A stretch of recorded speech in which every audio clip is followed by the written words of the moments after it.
मैंने आपका एक पुराना इंटरव्यू देखा था। ये 1991 की बात है और 1991 में आपने आपसे जब पूछा गया था कि आप कैसे देखती हैं अपने सफ़र को, और आपने कहा था मैं जैसे बिल्डिंग की 7वीं मंजिल होती है उस पे बैठ के देखती हूँ कि एक डिस्पैशनेट ऑब्जर्वर की तरह देखती हूँ कि मेरा किस प्रकार का सफ़र रहा है। आज 90 इयर्स ऑन आप किस प्रकार से अपने जर्नी और अपने सफ़र को देखती हैं?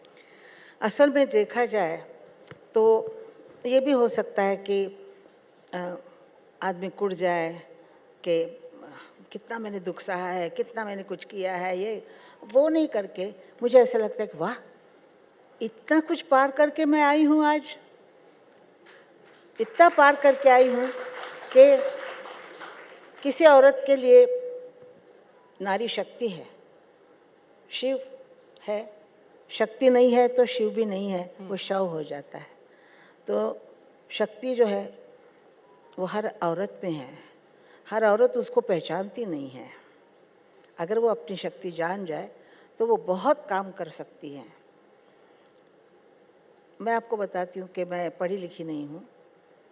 इतने साल मैं सब मेरा कारोबार चला रही हूँ, मतलब बच्चे बड़े होने तक।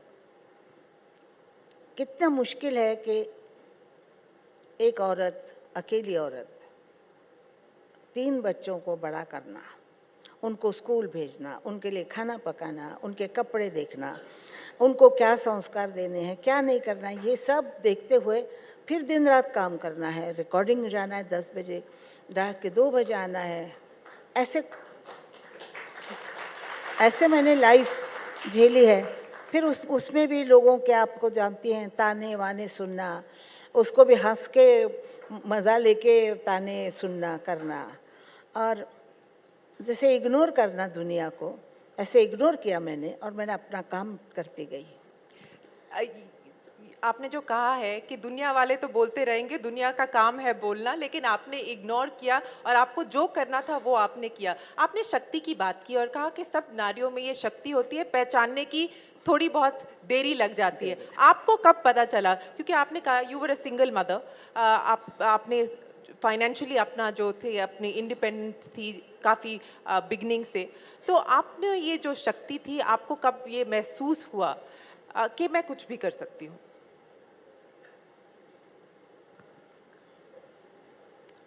काफ़ी लेट हुआ, मतलब 19-20 साल में ये मुझे लगा कि मैं, जब मुझे मतलब अलग हो गई, हो कर दिया, फिर उसके बाद मैं अकेली खड़ी थी सड़क पे और मैं सोच रही थी मैं अब कहाँ जाऊँ, कहाँ जाऊँ, क्या करूँ।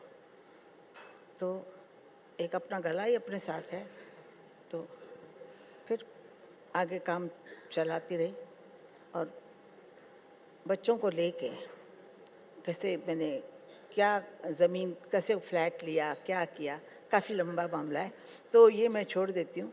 लेकिन मैंने बच्चों को बहुत अच्छी तरीके से बड़ा किया, क्योंकि मैं काम करती थी उनके लिए।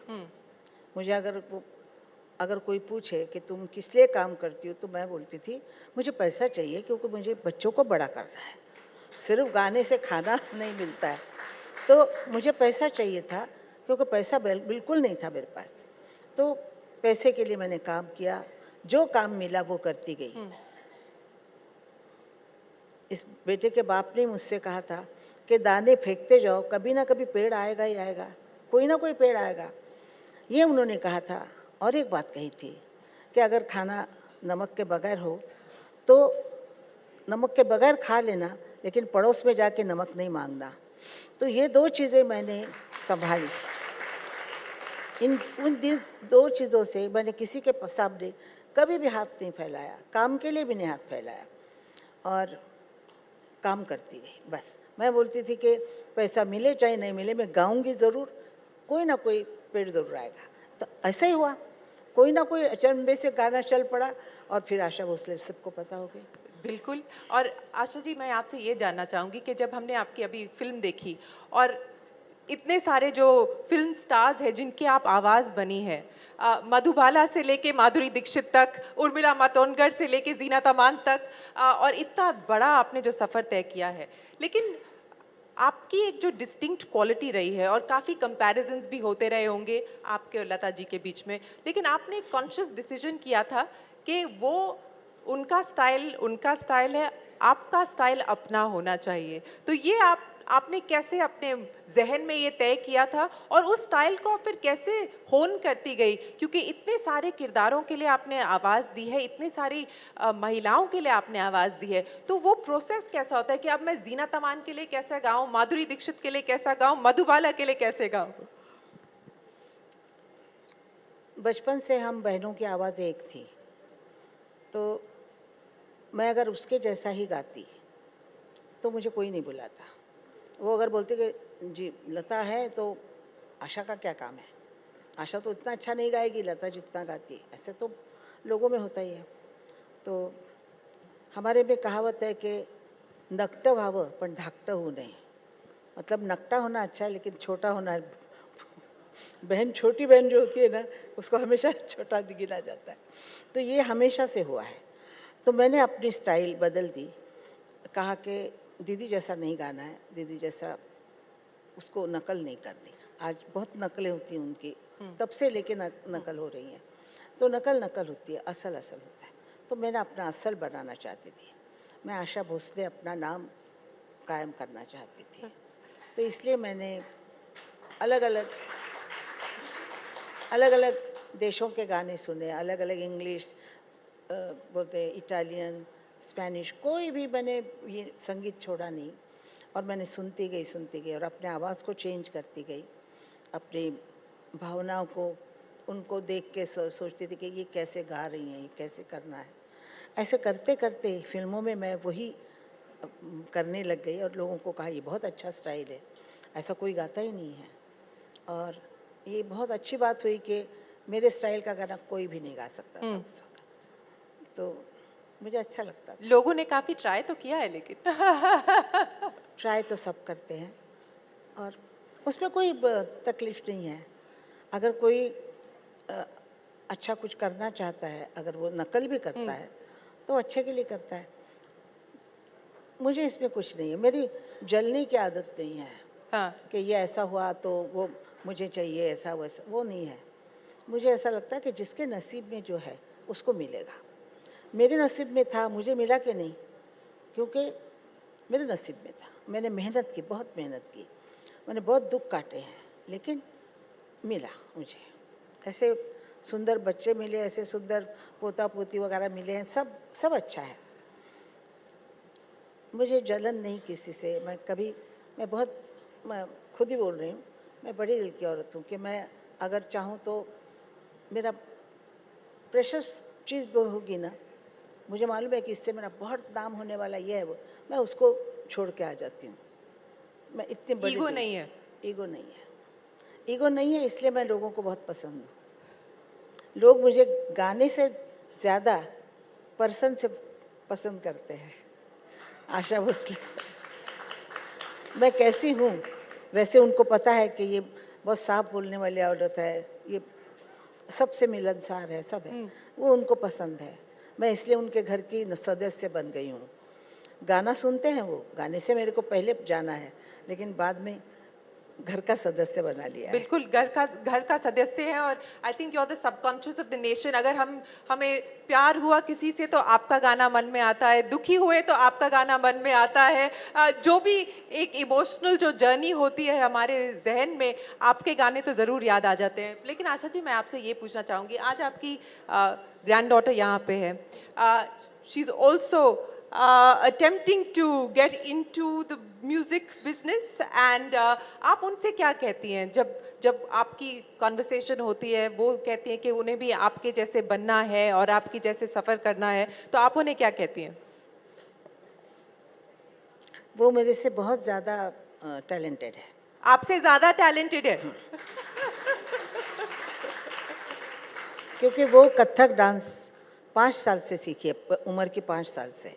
वो कथक में एकदम ठीक है, मॉडर्न डांस में भी अच्छी है, एक्टिंग भी करती है, गाना भी गाती है, तो मुझसे ज़्यादा उसमें है। बिल्कुल सुनेंगे। I heard you. I'm walking up to her because this is your grandmother has said that your आज as talented as her. So आज तुझा आवाज चांगला नाही, गाणं गाऊ नकोस. she's already giving you instructions on stage, is it? A tribute to your grandmother.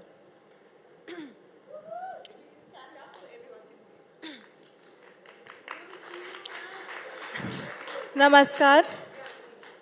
तो ये गाना एक्चुअली मेरे ग्रैंड आंट लता जी का है और ये भी मेरे दिल के बहुत करीब है क्योंकि इन दोनों से कोई कनेक्शन मिल जाता है फिर। अजीब दास्तां है,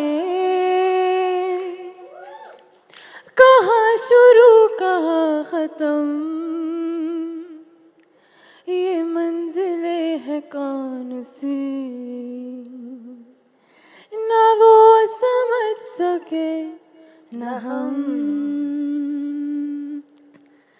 ना वो समझ सके ना हम। Thank you. Thank you so much for being such a sport. Asha ji, पास हो गई? अभी अभी उसको तराशना है। तराशना है। आप अभी भी रियाज करती हैं, रोज रियाज करती हैं? जी बिल्कुल। कितने घंटे करती हैं आप रियाज? मैं जब मन में आए, जब जैसे वक्त होता है ऐसे बैठ जाती हूँ। रात को 12 बजे भी बैठती हूँ और सुबह 7 बजे उठती हूँ, कभी 5 बजे उठती हूँ। मेरा ऐसा बंधन नहीं है कि मैं अभी सुबह ही करूँ या रात, कभी भी बैठती हूँ। हाँ। मेरे नौकर बहुत तंग आ गए मेरे से। जब देखो गाती रहती है, जब ताने देखो गाती मारती रहती है। पर ये मैं आपसे पूछना चाहूंगी, आप एक थोड़ी रेबेलियस भी रही हैं। आप बहुत रही हैं, बहुत रेबेलियस रही हैं कि आपकी मम्मी ने कहा था कि बाल नहीं काटने चाहिए, लेकिन आप जब बचपन में आप खुद ही गई और बाल कटवा के वापस आ गई। 13 साल की थी 13 साल की थी। और नाना चौक में कोई उस वक्त, तो आज से कितने साल पहले, मतलब 44-45 की बात है, तब तो औरतों के लिए कोई दुकान होता ही नहीं था बाल काटने का, कुछ नहीं था ना। अभी जैसा है सैलून वालून। तो उस वक्त मैं बाजू में एक क्रिश्चियन आदमी का दुकान था, डेबेलो करके, उसके दुकान में सब आदमी लोग बैठे दाढ़ी वाड़ी कर रहे थे, तो मैं जाके अपने बाल कटवा के आ गई। माँ ने इतना मारा है मेरे को, बहुत मारा। मैंने कहा आ जाएंगे बाल, तो क्यों मारती है मेरे को। और उस टाइम सभी लोग वाइट साड़ीज पहनती थी, लेकिन आपने डिसाइड किया था कि आप कलर पहनेंगी। मुझे अच्छे लगते colour, light pink, baby blue, जैसे स्काई होता है, ऐसे कलर बहुत अच्छे लगते हैं और मैं पहनती थी। लेकिन हमारे घर में सब दीदी वगैरह सब सफ़ेद पहनते थे, बॉर्डर वाली साड़ी। तो Asha Bhosle is a colourful personality. जी हाँ। और आपसे ये मैं पूछना चाहूँगी कि आपका जो आपके साथ जिन्होंने गाया है, 900 गाने गाए मोहम्मद रफ़ी साहब ने आपके साथ, और आपके फेवरेट सिंगर रहे हैं। एक अगर कोई गाना हो जो आपके सफ़र को कैप्चर करता है, वो बताइए। जो आपका कोई फेवरेट गाना हो, या जिससे आप अभी भी इंस्पायर होती हैं, जिसको आप सुन के मूव होती हैं। कोई भी गाना। वैसे मेरे किशोर से ज़्यादा आप किशोर जी का याद? इतने गाने एकदम से कोई याद नहीं आता है, तय करना चाहिए, पहले लिखना चाहिए।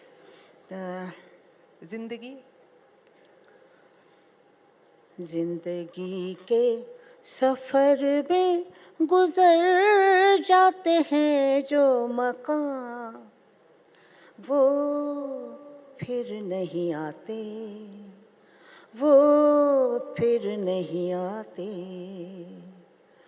जिंदगी के सफ़र, गला जरा, जिंदगी के सफ़र में गुजर जाते हैं जो मकाम, वो फिर नहीं आते, वो फिर नहीं आते।